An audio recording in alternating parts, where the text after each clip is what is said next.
Many of you may have seen this article. It says, new private home sales once again at its lowest month on month. Here's what you should be doing. Hey guys, this is Marcus, and many of you may have seen this article that says once again new home sales dropped and it's one of the lowest ever since it was being recorded back then. And many of you will be wondering what you should be doing, how do you analyze the data, and what is this article trying to tell you in case if you are someone that is looking to buy a property. And before you go on, if you enjoy watching content like this, do me a favor by tapping the like button because it's going to help me a great deal. Thank you so much. If you are thinking why do they suddenly have this article, actually because for new launches, right, most of the time, developers will try to avoid few major months. They will avoid major school holidays like the March school holidays, June holidays, September holidays, and also the December holidays, because obviously a lot of people are not around and therefore they are trying to avoid this. And because they are trying to avoid months like this, generally before the June holidays, developers will most likely be launching their products in April or even in the month of May itself before people start to travel. That's why historically, May usually should be strong months. So now if you look at May 2023, May 2023 itself, you actually recorded 979 transactions. If you look at May 2022, it recorded a total of 1,277. May 2021, it recorded 800 over transactions. You can see in May 2020, during COVID itself, there were a total of 430. And the list goes on and on. But what I'm trying to show you over here is May are typically strong months recorded historically. But this time round in May itself, there's only 200 over transactions, which raised a major red flag to people. And people are thinking like, oh no, what is happening this time round? So in a nutshell, May, October, August, and also in February, usually after the Chinese New Year period, you are also strong months just before the school holidays. But just this year alone, we actually saw the likes of Lentor Mansion having their preview during the school holidays in March, and it did well. And there are some developments, which I don't want to mention names, that they actually hinted us that they wanted to launch during Chinese New Year. And the fundamental is very simple, because today, most of the things can be done online. Viewings can be done online. In fact, when you go down to the show flat, you are also not seeing the actual unit, you're just seeing the show flat unit. And COVID has proven that people can buy sight unseen. However, the beauty about a preview is that you actually have 2 weeks of preview and before the launch date, which is the booking day. So as long as the buyer is able to be in Singapore to see the show flat, it doesn't really matter whether the preview is within the school holidays or not. That means if the preview starts on May 20th and the booking day is on like 2 weeks later, it's actually fine for the developer because you just need to see the unit. The rest of the payment and the signing of the papers can all be done online. And today I'm going to share with you what you should be doing. How this video is going to be done is, number one, we'll be sharing with you previous occurrences which are similar to this. Secondly, we'll be talking about how to analyze the data that is provided over here in this article. Last but not least, I'll give you my advice.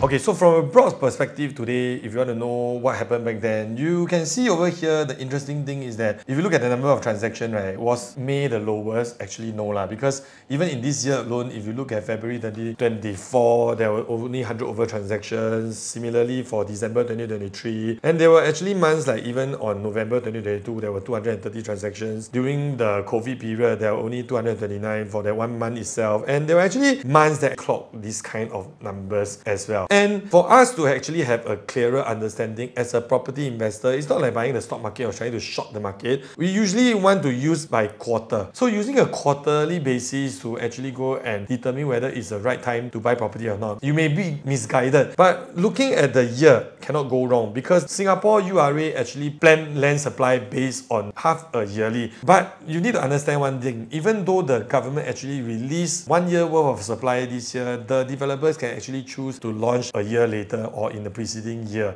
So the better way is to use the number of transactions in a particular year. So looking over at this, right, in year 2023, there were a total number of 6,240. 2022, there was 6,000 plus. And you look over here, right, every year in Singapore context, right, we actually sell about 8,000 over units, as you can read inside the article itself also. And now, in order to determine whether is it a good time to buy property, let's draw this chart a bit further away, all the way until transactions will were being recorded in year 1995. Let's look over here at the years with the lowest number of transactions. So over here, significantly, you can see a drop in year 2014. The number of transactions dropped from a very, very high number in 2013 to quite a low number in 2014. And let me just add an overlay over here for the world events and the cooling measures so you can understand why is there a significant drop in the number of transactions as well. So if you see over here, right, in year 2014, there was a world event over here. There was an avian flu crisis, but more significantly was actually the year that government came out with the cooling measures in 2013, which caused a huge drop in number of speculators who were the opportunistic buyers who are multiple property owners. When ABSD and TDSR came in that year with the final straw, 2014, you saw a big drop in number of transactions. You can also see in 2008 during the Lehman Brothers crash, you also see a significant drop in number of new launch take-up rate as well. But let's not look too far back, because back then the boomer generations were the ones that were buying. There was no smartphone and whatnot, so people typically makes uninformed decisions just based on hearsay. Not as well informed as today, but if you look at 2008, where there was already the internet and the smartphones, where the Gen Ys were the ones that are buying, typically most of them are more educated, they know how to look at data. So let's take a look at people who bought in 2008. Did these people make money or not? So let's use just one of the example. Clover by the Park over here, launched in 2008. Take-up rate was okay during that period of time. And you'll be wondering like, why when the transactions are lowest, people are still buying. Look over here, what happened to the price after that? From a starting transaction of average $758 per square foot, when it hit its TOP during 2011, right, look at the price, $992 PSF. And the price continued to grow steadily over time. Now let's take a look at the next one, Dakota Residences. Looking at the price trend over here, during the launch that time, 2008, the average per square foot for Dakota Residences was about $900 per square foot. Fast track in early 2011, the price actually went up to $1,165 per square foot on average, and it's just a healthy 20% profit margin by buying a private new home during that period of time. Then you will be telling me like, hey Marcus, that one location better, like, let's take a not so good location. Here's the Quartz. The Quartz is a condo in District 19, obviously Bangkok MRT. Back then, there wasn't much over there. There wasn't Sengkang Grand yet, so basically down there got nothing. So now let's take a look at how the Quartz performed. So the Quartz is a different scenario. Why? Because the developer actually had balance unit in 2008. It launched in 2006, didn't complete selling. They still have balance unit in 2008. So buying the balance unit, can you still profit? 2008 price was actually at about $600 to $700 per square foot. During the TOP 2 years down the road, right, the price went up to $800, close to $900 per square foot. So in a nutshell, the data that I'm trying to share with you is that people that bought during the lull period, eventually did they make money or not? That's the question you need to ask yourself before you determine whether should you be buying today. So have you ever bought a property during that period of time in 2008 or 2015 during the lull period? If you have, do share with us your experiences, because in this channel we're trying to build a community of people who are sharing their experiences so that everybody can be wiser in their property purchases.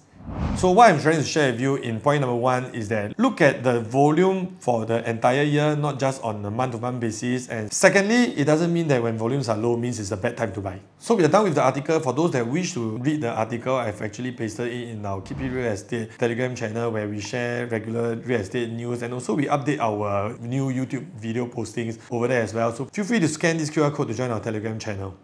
Now, after we are done with understanding the entire article, what it's talking about, and what happened previously when similar occurrence happened in Singapore, now let's take a look at how we look at the current data that we have over here. How am I going to analyze this data? Will be guided by my 3 golden principles, which is number 1, start saving and investing as early as possible. Secondly, having a 20% buffer in your purchases. Number 3, constantly increasing your asset net worth. And these are the principles that you need to adopt, because if not, then it won't make sense. Because if you're looking to buy in early, right, you always understand that buying a property is time sensitive. And why I say it's time sensitive, because number 1, your loan to value constantly decreases with government measures.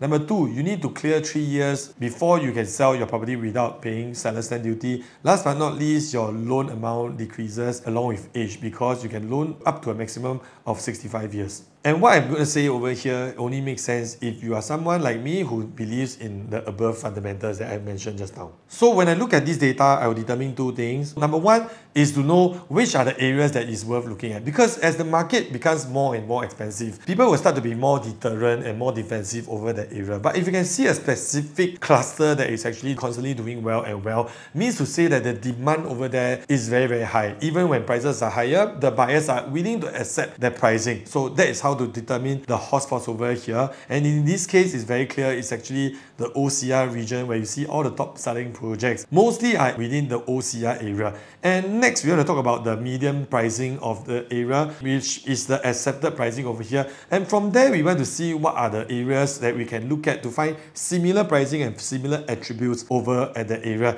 Next, we also want to zoom down into the properties and look at what are the layouts that are actually the ones that are moving. Because when you look at the total number of units that are for sale, right, you also need to know what are the kind of units, because certain developments, maybe their 2 bedrooms are very attractive pricing, maybe their 4 bedrooms are the ones that are moving. You want to go in, look at the layout and understand which are the units that are actually moving for you to make a sound decision, not just looking at the broad perspective overall market. You look at the overall regions, you look at the overall accepted pricing, and then you look at the layouts of the units that are being purchased for you to make the right decision on which one you should be buying. And then from there, you select the right one that suits your needs. And today, let's do a quick look at the top performing projects in Singapore at this current point in time. Lentor Hills Residences. And why Lentor Hills Residences is constantly moving? Actually, as an insider, I can tell you, because one map just confirmed that Lentor Hills Residences, all the blocks will fall under within 1 km to CHIJ St. Nick's. Prior to that, many people were wondering because they were unsure, because certain blocks were not within the 1 kilometer radius, but just 1 to 2 months ago, it was just being confirmed that is all the units in Lentor Hills Residences are within 1 km, and units right now are actually flying. And earlier on, we say you want to see what are the unit types that are being transacted. You will see quite a good mixture. So for the Lentor Hills Residences, looking at the PSF, also very reasonable. Next, let's take a look at Hillhaven. Hillhaven was very famous because during the launch day, they sold less than 100 units. And right now, it's actually moving pretty fast. And looking at the price over here, you will see that predominantly, most of the units that are being transacted, right, you see a huge chunk of 2 bedrooms being transacted in May. Mainly more than 50% of the transactions that were done in Hillhaven alone were actually 2 bedrooms. So you want to track over here and look at the PSF. Then you realize that, oh, no wonder the quantum for a 2 bedroom right now was actually at about $1.4 to $1.5 million. For a 2 bed, 2 bathroom today, it is not that easy to find, and that's the reason why it's moving. Let's take a look next at Botany at Dairy Farm. Botany at Dairy Farm, which are the units that were moving, and it's quite interesting to see. You don't see any small units over here. You see that all the units that are being transacted, right, were actually the 3, 4 and 5 bedrooms. And why is that so? Because it's a very attractive entry price of about 1,900 to 1,977 per square foot. And why do we say that this is actually presented as a very good value? Because today, we all know that Woodlands has a GLS, and Woodlands Champions Way, they are going to set the launch at $2,000 over per square foot. You also have Lake Garden Residences and Sora at this point in time. They are selling around the price range of $2,000 per square foot. So for Botany and Bartley being closer to the city center, right, so closer to the city fringe, I would say that this is actually the premium OCR, presenting at $1,900 over per square foot, slightly entering at higher than $2 million, right? Actually, it provides quite a good safety net over here. And next, earlier on, we say we're going to go down to the floor plans. Because this video is getting a little bit too long, we are not able to add into the floor plans. If you wish to know how to analyze certain floor plans, right, I'm actually just a phone call away. This is my number. Feel free to reach out to me. So now, looking at this data, we also want to see what is the accepted pricing of this area. Looking at Lentor Hills Residences, it's selling at $2,164 per square foot, total 25 units sold, means to say that it's not just one person hero go and buy very, very expensive. There are 25 transactions, which means almost every other day, there's one buyer that actually buys 1 unit over there. So 2,164 is a generally accepted pricing in that area. So how do we find good deals using this data? Let's not just stop there. Let's take a look at next. Hillhaven as well was widely accepted at $2,100 per square foot in the month of May. So I would say that these will actually form the baseline of the pricing. That means if you are able to purchase anything at this price or below, I would say technically you are actually buying in at a safe pricing. And by doing so, right, you need to find properties with similar attributes.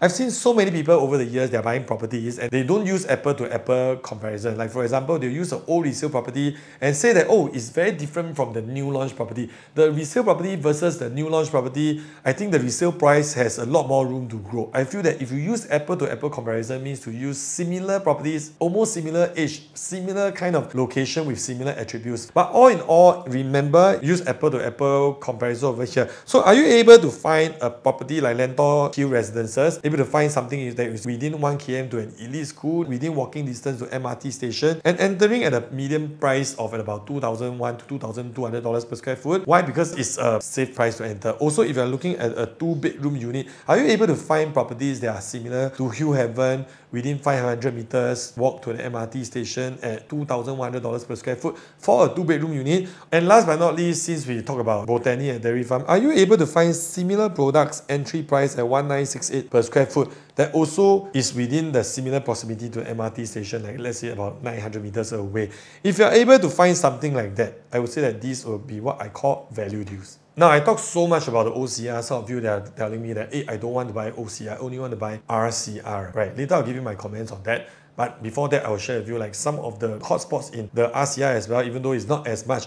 First, you will be able to see the landmark. Landmark is an interesting one because the PSF, due to the high-rise development, right, you actually see the price jump a lot since the day one launch until now. We won't go into the details, but because it's launched much earlier, today is not as far away from the TOP. But let's talk about the Continuum, which is one project that I personally quite interested in the RCR area.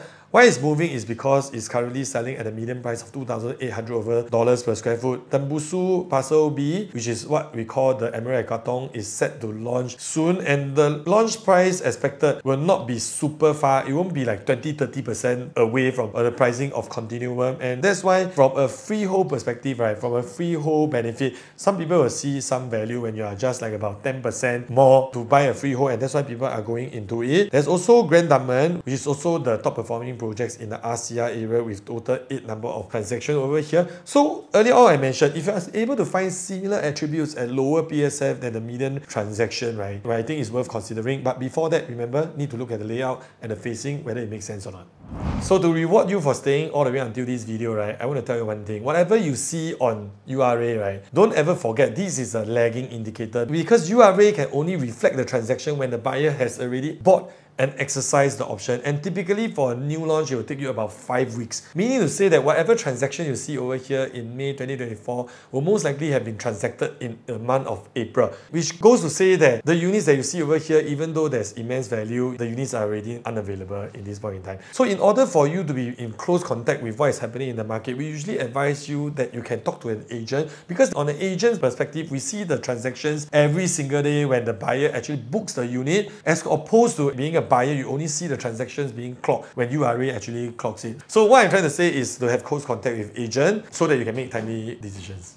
So here's what I think you should be doing after explaining to you what I think about this article and how to analyze, is that if you fall back to the earlier on fundamentals that I mentioned, my 3 golden principles of being a Singapore real estate investor is: number 1, start investing early; number 2, having a 20% buffer; and number 3, constantly increasing your asset net worth. And what does it tell you is, number 1, today if you're looking to save up enough to go and buy the RCR, which we mentioned just now, but currently you cannot, so you're hoping that you can save up more or hoping that the price will drop, I think it's important to start entering early. Find the property that you like in the OCR area. As long as it fulfills the fundamentals of what I mentioned earlier on, you should hedge yourself against the property market as long as it's a good buy. Secondly, if you are someone that's looking to upgrade your current property, you own a HDB or a condo right now, I would advise that you constantly increase your asset net worth. Why? Because today, right, your property, if you bought a resale HDB or a resale condo, you are lucky that you bought it during COVID, because prior to that, you only enjoy about 1%, or for the HDB, you actually negative growth every single year. However, because it was COVID, it actually helped you to push up the prices, and today with that profit, you are able to take advantage of this to upsize to the next asset class, or to increase your asset net worth by upgrading from a HDB to a condo, or a condo to a landed property, or an EC to a private property, or even you can actually consider selling one to buy 2 properties.